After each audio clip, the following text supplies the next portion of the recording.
샬롬 할렐루야. 창세기 2장 4절에서 7절입니다.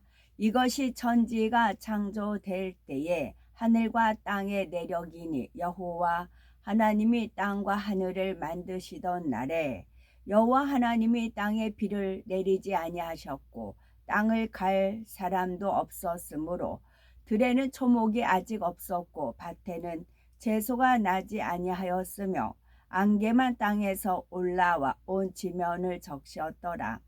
여호와 하나님이 땅의 흙으로 사람을 지으시고 생기를 그 코에 불어 넣으시니 사람이 생명이 되니라. 아멘. 창세기 강의 45번째 사람 창조입니다. 4절에 보니 여호와 하나님이 천지를 창조하신 때에 천지에 창조된 대략은 이러하니라 라고 말씀하셨지요. 천지 창조를 이루신 강날의 역사에 대해서 1장에서 구체적으로 설명이 됐습니다. 5, 6절에는 하나님께서 사람을 만드시기 전에 지구 모습이 어땠는지 설명이 됐지요. 7절에 사람을 만드신 장면이 나오고 8절에서는 에덴 동산에 대한 자세한 설명이 나옵니다. 에덴 동산에서 아담과 하와가 어떻게 살았는지 창세기 2장까지 내용이지요. 창세기 3장에서는 인류에게 죄가 들어온 과정과 죄를 지은 결과에 대한 내용이 나옵니다. 이로써 본격적인 인간 경작이 시작이 됩니다. 다시 한번 정리하자면 창세기 1장에는 천지 만물의 창조, 2장에는 사람의 창조와 에덴 동산, 창세기 3장에서는 인간 경작이 시작된 계기가 나오지요. 하나님께서 천지 창조를 이루신 목적은 인간 경작을 통해 참 자녀를 얻으시는 것입니다. 하나님께서는 창세기 2장과 3장에서 인간 경작의 핵심인 사람의 창조와 사람의 범죄 과정을 자세히 설명해 주셨지요. 이러한 큰 흐름을 잘 기억하셔야 되겠고 5, 6절에 사람이 창조되기 전 지구의 모습을 간단히 표현을 한 겁니다.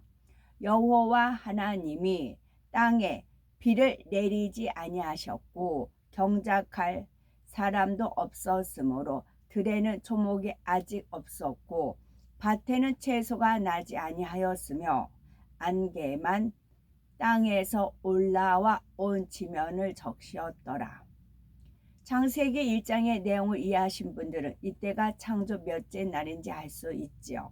먼저 땅에 비가 내리기 시작한 것은 창조 몇째부터인가요? 넷째 날에 해와 달과 별들이 창조되면서 지구에 기상현상이 나타났죠. 땅에 비가 내리지 않았다라는 것은 이 시점을 최소한 넷째 날 이전입니다. 또한 들에는 초목이 아직 없었고 밭에는 채소가 나지 않았다 하였습니다. 땅에서 식물이 나온 날은 창조 셋째 날이지요. 그렇다면 본문의 설명은 셋째 날 이전의 지구 모습일까요? 6절에는 땅과 지면이란 표현이 나옵니다. 이는 이미 육지가 생겨났음을 나타내지요. 지구는 창조 둘째 날까지 물에 온통 잠겨 있었습니다. 그러다가 셋째 날에 물이 한 곳으로 모여서 바다를 이루고 묻이 드러났지요. 오랫동안 물속에 잠겨 있었던 땅이 셋째 날 무트로 드러나게 되자 흙이 머금었던 수분으로 인해서 지면은 안개로 자욱했던 것입니다. 따라서 본문의 시점은 정확히 말하면 창조 셋째 날 묻이 드러난 상태였지만 아직 무태 식물이 창조되기 전이지요. 그런데 6절에 안개만 땅에서 올라와 온 지면을 적시었더라 하신 말씀을 통해 우리가 한 가지 중요한 사실을 알 수가 있습니다. 그것은 지구의 땅이 대기와 상호작용을 하며 살아 숨쉰다는 사실입니다. 하나님께서 창조 둘째 날 궁창을 만드실 때에 지구의 대기를 생명체에게 적합한 성분으로 조성해 주셨지요. 그런데 이 대기에는 생명체에게 필요한 육적인 성분뿐만이 아니라 영적인 성분, 곧 생명력도 담겨 있습니다. 땅도 마찬가지죠. 땅은 생명수에 오랫동안 잠겨 있었습니다. 그 결과 땅도 생명력이 있는 살아있는 상태가 되었지요. 이렇게 살아있는 땅과 대기의 상호작용으로 인해서 나타난 현상이 안개만 땅에서 올라와 온 지면을 적셨더라라고 표현을 한 것입니다. 사람들이 흔히 땅이 살아있다라고 말하지요. 작은 씨앗 하나를 땅에 심으면 땅은 씨앗에서 싹이 트게 하고 자라게 합니다. 처음 심은 씨앗이 수백 개, 수천 개, 그 이상의 열매를 거두게 해주지요. 성경의 밭의 비유에서는 옥토에 씨 하나를 심으면 30배, 60배, 100배를 얻는다 하였지요. 사과, 배, 감과 같은 과실수는 씨앗 하나에서 자란 나무가 해마다 많은 열매를 맺습니다. 그 열매를 모두 합하면 수천 배도 되지요. 씨앗이 싹트고 자라서 열매 맺게 하는 작용을 땅이 하는 것입니다. 땅은 무슨 호흡 기관이 있는 것은 아니지만 땅은 분명히 생명작용을 하고 있습니다. 하나님께서 지구를 만드실 때에 땅에 이런 능력을 불어넣으신 것이지요.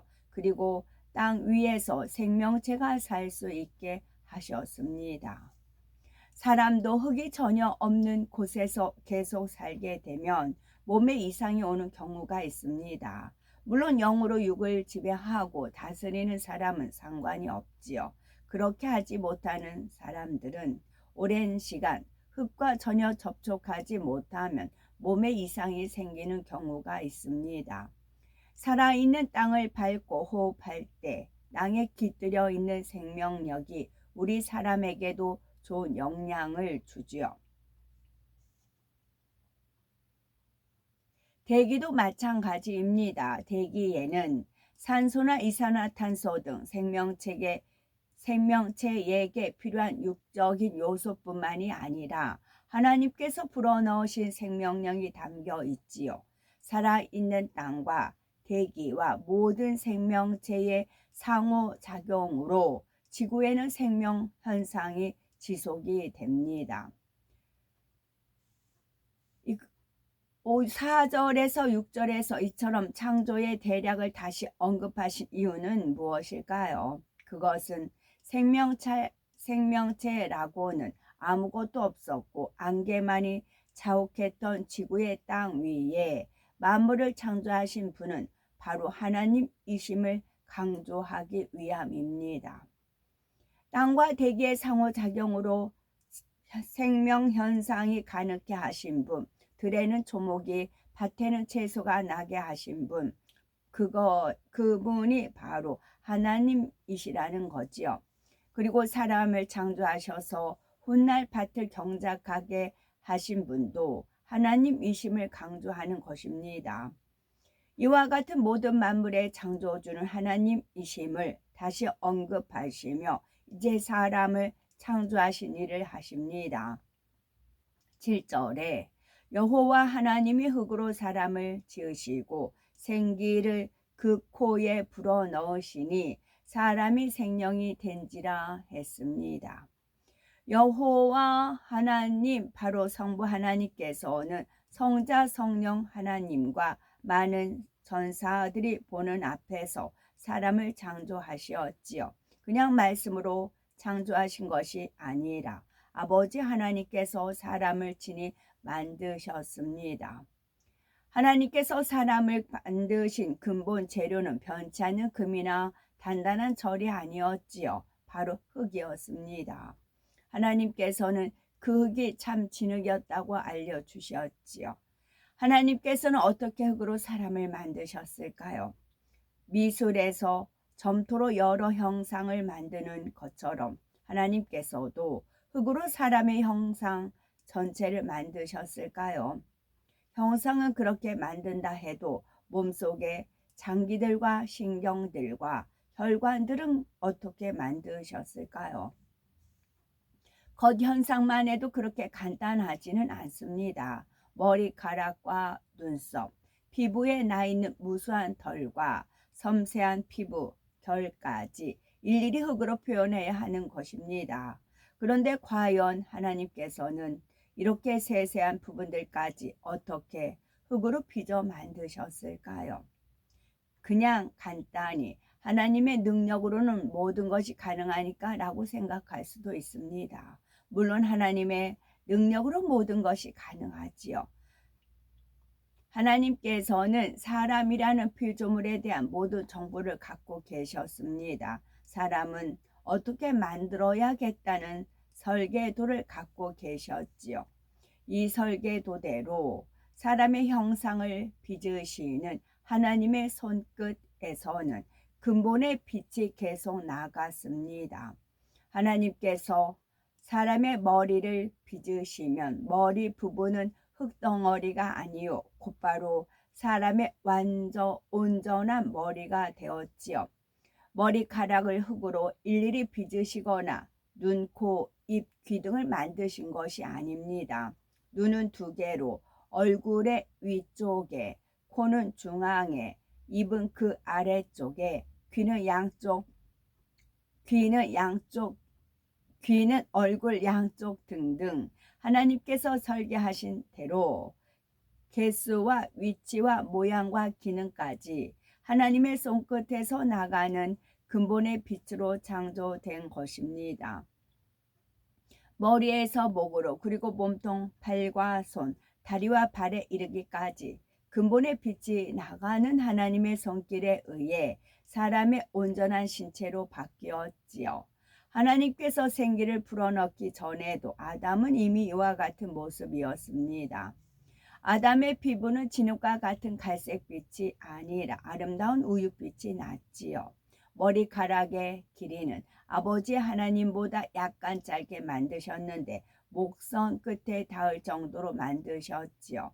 머리카락은 쉽게 표현을 하면 금발이었습니다. 이 금발의 빛깔을 더 상세히 표현하자면 언뜻 보기에는 하얀색 같으나 옅은 노란 빛이 났지요. 체구는 매우 건장했지만 마르거나 뚱뚱하지 않았고 키는 약 175cm 정도입니다. 아담은 머리끝부터 발끝까지 완벽했고 매우 아름다운 형상을 입었던 것입니다. 아버지 하나님께서 사랑과 정성을 다해 아담을 빚으시면서 하신 말씀이 있습니다. 나의 오랜 염원과 나의 소망이 정녕 이 안에 담겨 있도다. 내가 이루는 이 아름다운 일들로 인하여 내가 소망하고 계획한 모든 일들이 온전히 이루어지기를. 나의 능력의 손길이 하나하나에 닿아 기관과 모든 것을 만들고 있음이나니 아름답게 지어지는 이 사람을 통하여 내가 영광을 받으리로다. 그 후손과 그 대대의 후손을 통하여 나의 아름다움과 인자함과 온유함과 나의 사랑 많음과 전지전능함이 선포되리로다. 내가 이와 같이 아름답게 입을 만들고 입술을 만들고 귀를 만들고 손을 만들고 발을 만들며 모든 것을 만듦이로다. 이제 이 사람의 태어남을 통하여 나의 오랜 염원과 소원이 이루어지리로다. 정녕 이 사람이 나의 마음을 앓고 나의 이 마음을 앓고 몸의 모든 기관과 세포 하나하나를 이루는 나의 이 사랑의 마음을 앓고 나의 오랜 염원이 이 사람을 탄생시켰음이나니 모든 것이 나의 영광을 위하여 훗날까지 이르리로다. 모든 것이 나의 영광을 위하여입니다. 아버지 하나님께서 얼마나 큰 기대와 사랑 가운데 첫사람 모든 것이 나의 영광이 누구냐? 아버지 하나님이십니다. 아버지이십니다. 아버지 하나님께서 얼마나 큰 기대와 사랑 가운데 첫사람 아담을 빚으셨는지 알 수 있습니다. 아버지 하나님은 아담뿐만이 아니라 우리가 모태에 잉태되었을 때와도 이와 같이 기대하시었지요. 부모의 정자와 난자의 결합으로 한 생명이 잉태되지만 정자와 난자를 주신 분은 하나님이십니다. 우리가 어머니 태에서 자라게 하신 분도 세상에 태어나 성장하게 하신 분도 아버지 하나님이시지요.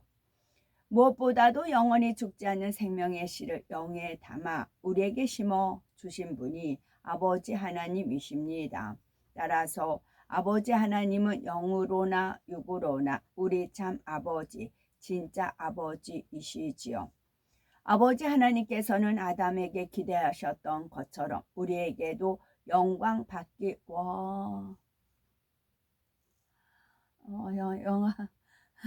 영광 받기 원하십니다. 저한테 뭐를 명하셨어요. 명하셨는데 제가 좀 수줍고 나서기 싫고 이제 뒷방 늙은이 같은 그런 삶이 오히려 더 편하기 때문에 이제 순종은 합니다. 순종은 하는데 아버지 이제 그랬어요. 그랬더니 그 목적 이유 뜻이 나오네요. 아버지 하나님께서는 영광 받기 원하신다. 아버지께서 네 영광이 아니고 내가 영광 받기 원한다. 그러니까 행하라. 그 말씀이세요. 그러면 원수마귀 사단은 이제 방해를 하죠. 방해를 하니까 그 받는 게 싫으니까 저는 안 하고 싶어요. 안 하고 말지. 왜 그런 거 있잖아요. 포기하고 말지. 그래요. 제가 입장에서는. 근데 아버지 하나님께서 영광 받기 원한다. 그러니까 행하라. 그렇게 돼요. 그러면 거기에 반대하는 무리, 찬성하는 무리, 야위하는 무리, 그런 무리들이 쭉 있어요. 그러면 그것을 이제 느끼잖아요. 분별되잖아요. 그러니까 그것을 체크하는 게 전 또 싫어요. 차라리 모르는 게 편하지. 껄끄럽고 싫어요. 근데 아버지 하나님께서 내가 영광 받기를 원하니까 행해라. 그러신 겁니다. 제가 이제 끝나고 이거 말고 일을 치르고 어떤 걸 명하셨는지 그거를 제가 그때 말씀드릴게요. 그러니까 이제 아버지가 뭘 명하시면 이렇게 편한 거는 순종하기 좋은데 이렇게 반대하는 무리, 야위 던지는 무리 막 그런 것들을 겪어봐야 된다고 생각을 하니까 주춤하죠. 그런데 딱 아버지 목표가 딱 이거다라고 명시하면 그때는 이제 물불 안 가리고 이제 순종을 하지요. 제 입장에만 생각하면 주춤하는데 아버지 하나님께서 이거다. 그러니까 이때 말씀하시려고 이걸 지금 저한테 이제 어제 다 챙겨놓았는데 다림질 싹 해놓고 했는데 태극기예요. 태극기를 저는 이제 한번 하면 다림질 싹 해놓거든요.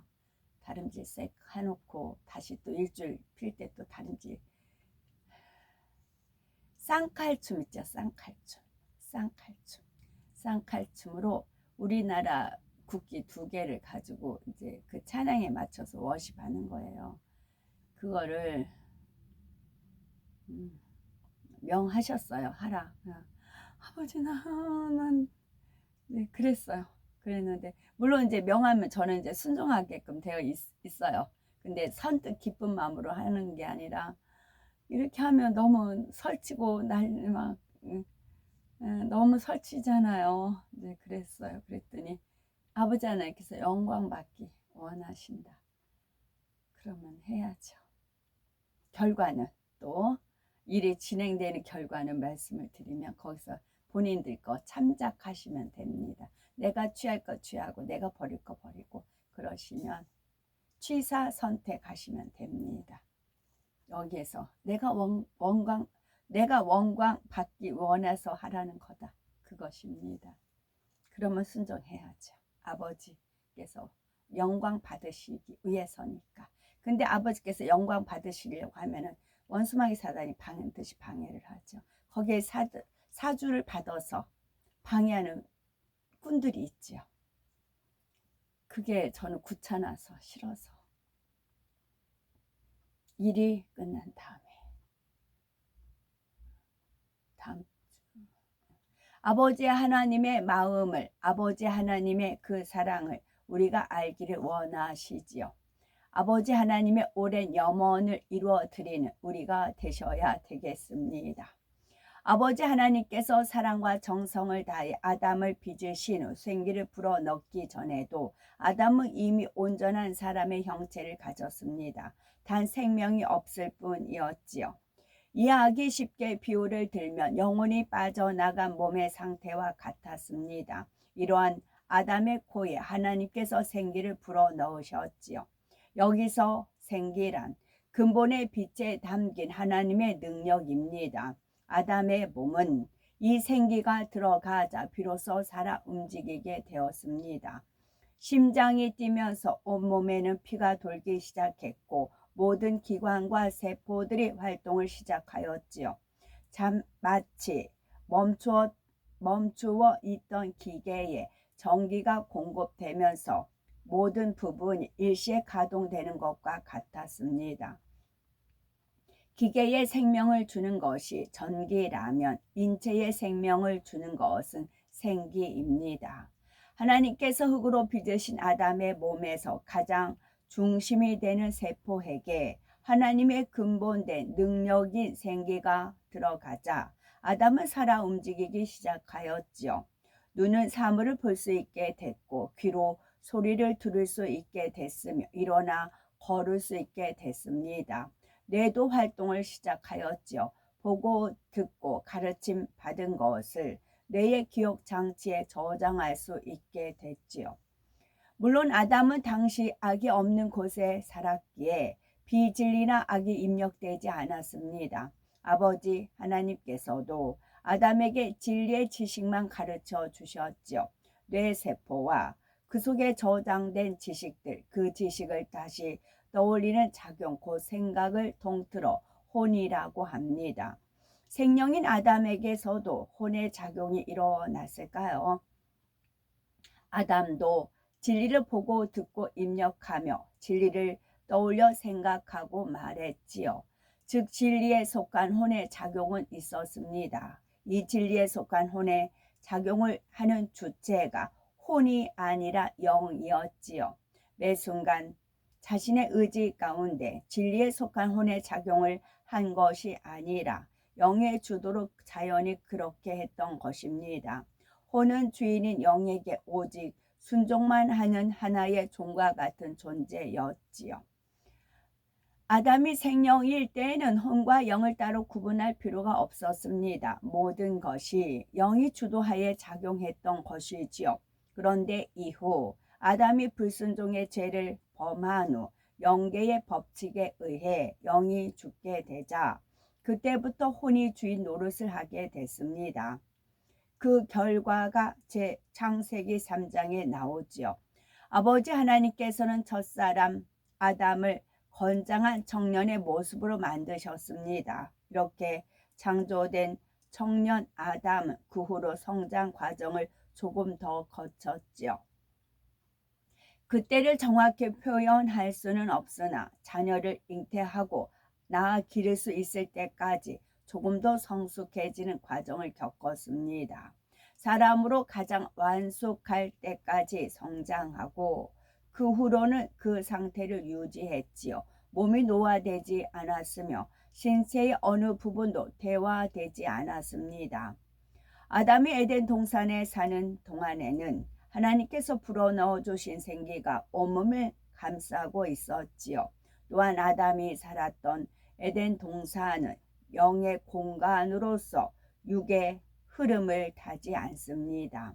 그래서 아담은 이 땅의 흙으로 지어졌지만 생기로 충만한 상태, 건강하고 젊은 상태를 유지할 수가 있었던 겁니다. 이는 아담 이후에 창조되는 하와와 그 사이에서 나온 후손들도 마찬가지이지요.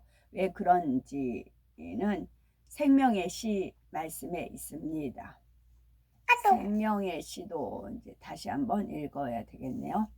하나님께서 아담에게 불어넣으신 생기는 에덴 동산에서 낳은 아담의 후손들에게도 자동적으로 전달이 되었습니다. 그래서 에덴 동산에 있는 아담의 후손들도 모두 생명의 존재였지요. 에덴 동산에 있는 아담의 후손들은 이처럼 생명의 존재이기에 잉태되고 출생하여 성장하는 모든 과정에서 생기의 영향을 받습니다. 신체 각 부분이 발달하고 성장할 때도 몸의 각 부위를 생성하는 세포핵이 생기로 인해서 가장 좋은 결과물을 만들지요. 세포 분열이 잘못되거나 유전자의 이생이 생기는 일은 없습니다. 에덴 동산에서는 기형아나 선천적으로 연약한 아기는 태어나지 않고 소위 우량아만 태어납니다. 또한 태어난 아이들이 성장할 때도 생기의 영향을 받기 때문에 모두들 키도 잘 자라고 건강하지요. 그래서 에덴 동산의 사람들은 모두 키도 크고 얼굴도 예쁘고 멋있게 잘생겼습니다.